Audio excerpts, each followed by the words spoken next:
বর্তমান সরকার তারা আমাদেরকে অধিকার বঞ্চিত করতে গিয়ে এমন পর্যায়ে নিয়ে যায় যখন আমরা বাধ্য হয়ে এই ধরনের কর্মসূচিতে আসার জন্য আমরা সিদ্ধান্ত নেই।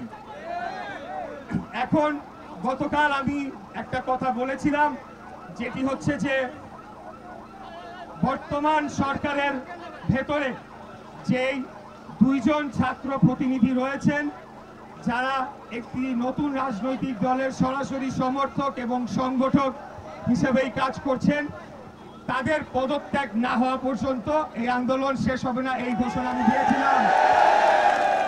আমি আমার সেই ঘোষণাকে পুনর্ব্যক্ত করতে চাই। তাদের পদত্যাগ না হওয়া পর্যন্ত এই আন্দোলন চলমান থাকবে। ছাত্র প্রতিনিধি সহ অন্যান্য প্রতিনিধিদের পদত্যাগ করতে হবে, সেটা কিন্তু পরিবর্তন হবে না। সেই দাবির জায়গায় থাকবে।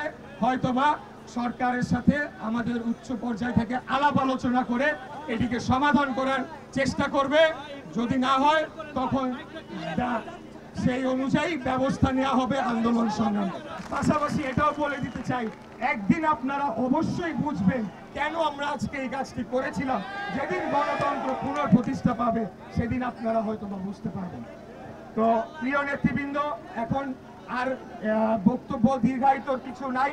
আমাদের নির্দেশনা এটাই, আমরা পর্যবেক্ষণে রাখবো সরকারকে, তারা ধানের শীষের প্রার্থীর সাথে এখন কি ধরনের কি আচরণ করে